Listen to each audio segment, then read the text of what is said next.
Hello and welcome to another Sabres recap slash preview, recapping the game Tuesday night, November 4th against Utah, and then we'll get into a little bit of St. Louis coming to town tonight, November 6th. Real quick, Utah game, 2-1 loss. JJ Paterka's return to Buffalo. Obviously, OT rears its ugly head again. They're just, obviously, I guess you could say they kind of figured it out on their shootout win against Washington because they didn't lose in the overtime period, but they also didn't win it in overtime. They just went to the shootout and won. So no actual goals have been scored by the Sabres in the actual 3-on-3 overtime period. But Keller walks in, buries one 2-1. But I got positives out of this game. It's a mash unit right now. Zucker was out, Kulik was out. Obviously, still dealing with Benson's injury. Danforth is out. Kozak is out. Norris, if obviously you want to include him. It's just, you got a lot of forwards out, and I know excuses are excuses, whatever. You can't make any, blah, blah, blah. But they're still getting points out of these games. I looked at the Islanders the last couple of years. You can go look up a lot of their stats. They get a lot of loser points, and they've made the playoffs, and they weren't, filled with talent and kind of played ugly. Not that the Sabres really do that, but I'm just saying they're, not the most amazing team in the world, but they made the playoffs. This is the goal of this season. You got to get in. So however they do it, I don't really care. Just, get me into the playoffs at the end of the year. That's all that really matters. But yeah, I was shot 35-18. Like I said, I think last year one of my points is I think this game is 4 or 5-1 at the end of it. They're probably getting booed off the ice, but you know what? You got thoroughly outplayed. You didn't have your best stuff, and you went and you figured out how to. You gave up a third period goal. You go back. Don't know how it counted. Oslin shoots it, goes over the net. Roseanne tips it back out in front to Oslin as he buries his first NHL goal. That could also be huge, by the way. Big shout out to him. Maybe gets him rolling a little bit. Confidence. Good young player who's looked the part at times, but just not fully developing into just what they want quite yet at the third center position. But yeah, I don't know how that counts. All my years of hockey, I ref for 2 years when I was 14, if you want to count that.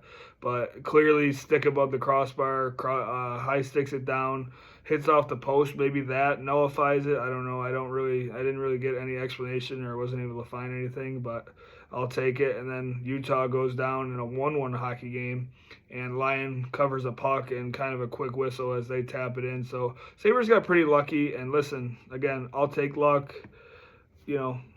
Whatever you want to call it. Alex Lyon shines as the number one goalie that he's been all year. He's just not giving up that net. UPL is going to have to get on a really hot run to take him out, or he's going to have to get cold, and he hasn't gotten cold. He's just giving you reliable save after save after save, big saves, the one he's supposed to make. He's not giving up crazy rebounds. It's one and done. The players, the defensemen feel confident in front of him, and it's just working. So, if it's not broke, don't fix it. But yeah, I wasn't thrilled with the game. A home game, you want to win, but they're injured. Stuff's going on. Utah's a good team, very underrated. I was very surprised. I'd seen they were doing well, and I tried to, check in and out on some of their games, especially obviously the Paterka story and everything else with him being there. But I didn't really realize how solid they mixed their lines really well. Gunther and Keller and Paterka, a lot of young talent there. Cooley, who I didn't even mention. The goaltending's been hot for them, so they've been a very good team, and they're racking up points in the West. And there's a reason why. So again, getting a point, good. Very, very bad, this overtime stuff, 3-on-3. Got to figure it out. Jack Quinn, no idea what he's doing. I know it's man-on-man. Tuck gets picked a little bit as Clayton Keller comes in over the zone. Kind of makes a little shimmy shake, goes left, comes back right. As he's coming back right, Tuck kind of gets picked out of a play by another Utah forward. Keller goes to the net. Quinn just stares at him. Easy walk in, not even a minute into overtime, and you're skating off the ice with a loss. It's just got to get better. I don't know how it gets better. It's just one of those things. I hate to say it's a very random event. I know some teams are good at it and other teams are bad, but Do you practice it more? I'm sure they are. It's just one of those things. I think it's psychological a little bit too, and I think once they pop one in the net, so like I said earlier, they have not scored a goal in the overtime period. The only time they got a extra point was bringing Washington to the shootout and beating them in that. So that's like 5 games and you haven't scored an overtime goal. It's bad, and you're giving them up. So in very brutal ways, I might add. But that's all I got in that game. We'll get into tonight. No excuses. The Blues come in losers of 8 out of 9. Yes, they're desperate. Yes, this and that. Maybe they're looking at the Sabres team as an opportunity, but you got to prove you're not just a step over anymore. You're the Buffalo Sabres. Like, let's start beating these bad teams. Let's get something going here, because they should come out. They should put 2 or 3 goals in the back of the net in the first period, play exactly like they have been, maybe minus the Utah game.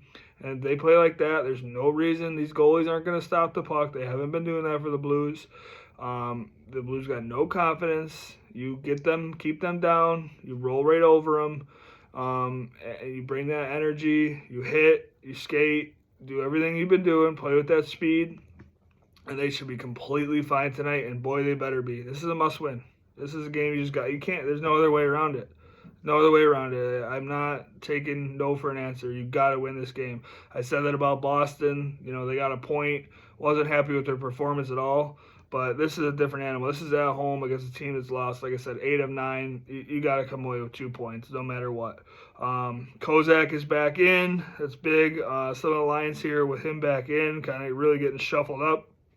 It's going to be Tuck, McLeod, TNT. Like it.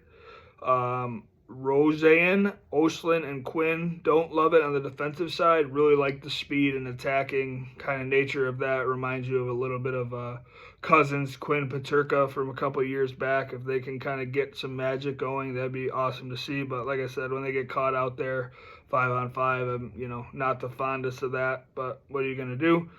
Greenway, Krebs, Doan, kind of like a mix of like a third and fourth line, just muck the puck. I think if those 3 are on their game and doing what they're supposed to, which Doan always brings his game, Greenway maybe 75 to 60% of the time brings his game, and Krebs is always moving, even though he can't score to save his life.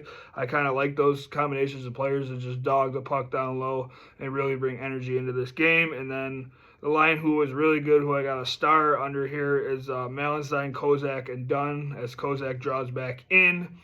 They're really good protecting the puck, mucking it down low, and keeping it down there and just tiring out the team, where if they don't finish off the play or even get a scoring chance, they're working the puck around so long that they're going and changing and getting that other team out there for a minute 30, 2 minutes, and maybe another line that with more talent has a chance to finish off a play. So they really have been effective. So I'm excited they're back together. Then defense, Samuelson, Dahlin, Power, Timmins, Byram, Kesselring, which I think it's been working pretty well. Byram is kind of unlocked a little bit offensively by Kesselring. Samuelson and Dahlin, with Samuelson's emergence this year, playing really, really solid hockey. Like what the doctor ordered from what he was supposed to be, and then he's kind of fallen off. He's really emerged. Hopefully with the health, he stays healthy, but I think he's been really, really good. And then the guy I don't really like, UPL and that, we'll see. That could be the reason they lose. Sorry, Sabres fans. If you disagree, you disagree. He's just big. He's big. Watch Alex Lyon play. Watch Alex Lyon's angles. Watch how he takes away shots. And then watch UPL play. It's all the answers you need. But hopefully, energy gets, or the building gets some energy in it early. You get some life from these players, and you go out and you just pound this team and go on to the next game with a big win. Go Sabres.